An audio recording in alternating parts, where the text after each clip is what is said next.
ఓం నమ శివాయ. కార్తీక పురాణము 1వ అధ్యాయము. కార్తీక మహత్యమును గురించి జనకుడు ప్రశ్నించుట. శ్రీమద్ అఖిలాండ కోటి బ్రహ్మాండమందల ఆర్యావర్తమందు నైమిశరణ్యములలో శౌనకాది మహామునులతో ఒక ఆశ్రమం నిర్మించుకొని సకల పురాణములు పుణ్యచరితలు వారికి వినిపించుచు సూత మహాముని కాలం గడుపుచుండెను. ఒకనాడు శౌనకాది మునులు గురుతుల్యుడగు సుతిని గాంచి, ఆర్య, తమ వలన అనేక పురాణ ఇతిహాసములు వేదాంగములు రహస్యములు సంగ్రహముగా గ్రహించిన వారము. కార్తీక మాస మహత్యమును గురించి వివరించి దాని ఫలము తెలుపుగనము గాన తమర ఆ వ్రతము వివరింపవలసిందిగా కోరెరు. అంత సూత మహర్షి, ఓ మునిపుంగవులారా, ఒకప్పుడు ఇదే కోరికను నారదుడు సృష్టికర్తగా బ్రహ్మను కోరగా బ్రహ్మదేవుడు అతనికి విష్ణుమూర్తి లక్ష్మీదేవికి, సాంబశివుడు పార్వతీదేవికి తెలియజేసిన విధమును ఆ కథను వివరించెదను. అట్టి పురాణ కథను మీకు తెలియజేయుదును. ఈ కథను వినుట వలన మానవులు ధర్మాధర్మలను తెలుసుకొనుటయే కాక ఇహమునందును పరమనందును ఐశ్వర్యముతో తొలతూగెదరు. కావున శ్రద్ధగా నాలకింపుడని చెప్పెను. పూర్వనొక దినంబున పార్వతీ పరమేశ్వరులు గగనమును వ్యవహరించుచుండగా పార్వతీదేవి, ప్రాణేశ్వర, సకల సౌకర్యములు కలుగజేయునట్టిది సకల మానవులు వర్ణభేదములు లేక ఆచరించదగినది, శాస్త్ర సమ్మతమైనది, సూర్యచంద్రులున్నంత వరకు ఆచరించేదగు వ్రతము వివరించమని కోరెను. అంతటా మహాశివుడు మందహాసము చేసి, దేవి, నీవు అడుగుచున్న వ్రతము స్కంద పురాణమున చెప్పబడి ఉన్నది. దానినిప్పుడు వశిష్ఠ మహాముని మిథిలాసురుడగు జనక మహారాజునికి వివరింపుచున్నాడు. చూడు ఆ మిథిలా నగరం వైపు అని అటుగా చూపించెను. అట మిథిలా నగరములో వశిష్ఠుని రాకను జనకుడు సంతసించి ఆర్ఘ్యపాదములతో సత్కరించి కాళ్ళు కడిగి ఆ జలమును శిరసపై జల్లుకొని, మహాయోగి మునివర్య, తమ రాక వల్ల నేను, నా శరీరము, నా దేశము, నా ప్రజలు పవిత్రులైరి. తమ పాదధూళిచే నా గృహము పవిత్రమైనది. తమరిలా వచ్చినందుకు మేము సంతోషించుచున్నాము అని చెప్పాను. అందువల్ల వశిష్ఠుడు, జనక మహారాజా, నేనొక మహాయజ్ఞము చేయుదలచి ఇటు వచ్చి తిని, దానికి కావలసిన అర్ధబలము అంగబలము నిన్నడిగి క్రతువు ప్రారంభించు అని నిశ్చయించి ఇటు వచ్చి తిని అని పలుకగా, జనకుడు, మునిచంద్రమ, అటులనే స్వీకరించము. కానీ చిరకాలము నుండి నాకు ఒక కోరిక ఉన్నది, సందేహము కూడా ఉన్నది. తమ బోటి దైవజ్ఞులను అడిగి ఆ సందేహము తీర్చుకోవాలి అనుకున్నాను. నా అదృష్టము కొలది మీరు ఇట్లు వచ్చేతిరి అని చెప్పాను. గురురత్న, సంవత్సరముల్లో గల మాసముల్లో కార్తీక మాసమే ఇంత పవిత్రమైనది ఏమిటి?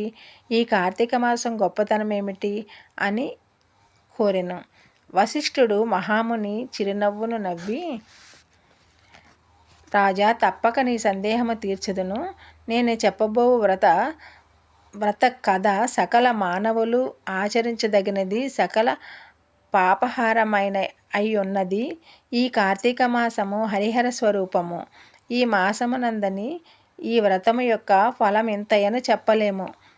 వినుట కూడా ఆనందదాయకమైనది. అంతేగాక వినినంత మాత్రములనే ఎట్టి నరక బాధలు లేక వాళ్ళు పరమ ఆనందము సౌఖ్యములు పొందగలరు.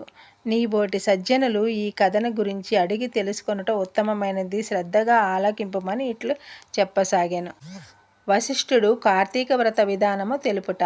ఓ మిథిలేశ్వర, జనక మహారాజా, ఏ మానవులైనను ఏ వయసు వారైనను ఉచ్చ నీచ అనే భేదములు లేక కార్తీక మాసములో సూర్య భగవానుడు తులారాశి యందుండగా వేకువజామున లేచి కాలకృత్యములు తీర్చుకొని స్నానములు ఆచరించి దాన ధర్మములను దేవతా పూజలను చేసినచో దాని వలన అగణిత పుణ్య ఫలము లభించును. కార్తీక మాసము ప్రారంభము నుండి ఇట్లు చేయుచు విష్ణు సహస్రనామము శివలింగార్చన ఆచరించుచూ ఉండవలను. ముందుగా కార్తీక మాసము ఆది దేవతయగు దామోదరునికి నమస్కరించి, ఓ దామోదర, నేను చేయు కార్తీక వ్రతమునకు ఎట్టి ఆటంకములు రానియక నన్ను కాపాడము అని ధ్యానించి వ్రతమును ప్రారంభించవలెను. కార్తీక స్నాన విధానము. ఓ రాజా, ఈ వ్రతం ఆచరించు దినములలో సూర్యోదయమునకు పూర్వమే లేచి కాలకృత్యములు తీర్చుకొని నదికి పోయి స్నానమాచరించి గంగకు, శ్రీమన్నారాయణకు, పరమేశ్వరునకు, భైరవునకు నమస్కరించి సంకల్పము చెప్పుకొని మరలా నీట మునిగి సూర్యభగవానునకు ఆర్ఘ్యపాదనమసంగి పితృదేవతలకు క్రమప్రకారము తర్పణములనర్చి గట్టుపై 3 దోసిళ్లు నీళ్లు పోయవలను.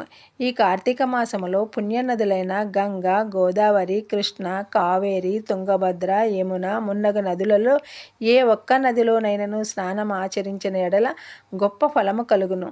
తడి బట్టలు వీడి మడి బట్టలు కట్టుకొని ఈ శ్రీ మహావిష్ణువునికి ప్రీతికరమైన పుష్పములను తానే స్వయంగా కోసి తెచ్చి నిత్య ధూప దీప నైవేద్యములతో భగవంతుని పూజ చేసుకొని గంధము తీసి భగవంతునికి సమర్పించి తాను బొట్టు పెట్టుకొని పిమ్మట అతిథులను పూజించి వారికి ప్రసాదం ఇచ్చి తమ ఇంటి వద్ద కానీ దేవాలయంలో కానీ రావి చెట్టు మొదట కానీ కూర్చుండి కార్తీక పురాణము చదవవలెను. ఆ సాయంకాలం సంధ్యానందమును ఆచరించి శివాలయం ముందు కానీ, విష్ణాలయం ముందు కానీ, లేక తులసికోట వద్ద కానీ దీపారాధన చేసి శక్తిని బట్టి నైవేద్యం తయారు చేయించి స్వామికి సమర్పించి అందరికీ పంచిపెట్టి తరువాత తాను భుజించవలను. మరునాడు భూత తృప్తి చేయవలెను. ఈ విధముగా వ్రతమాచరించిన స్త్రీ పురుషులకు పూర్వమందు గాని ప్రస్తుత జన్మమందు చేసిన పాపములు పోయి మోక్షమును కలుగును. ఈ వ్రతము చేయుటకు అవకాశము లేని వారు వ్రతము చేసిన వారలను చూసిన వారికి నమస్కరించనుచో వారికి కూడా తత్సమాస ఫలము దక్కును. ఇట్లు స్కాంద పురాణమంతర్గత వశిష్ఠ స్తోక్త కార్తీక మహాత్మ్యమందలి మొదటి అధ్యాయము మొదటి రోజు పారాయణము సమాప్తము. ఓం నమ శివాయ. కార్తీక పురాణము 1వ అధ్యాయము. కార్తీక మహత్యమును గురించి జనకుడు ప్రశ్నించుట. శ్రీమద్ అఖిలాండకోటి బ్రహ్మాండమందల ఆర్యావర్తమందు నైమిషారణ్యములలో శౌనకాది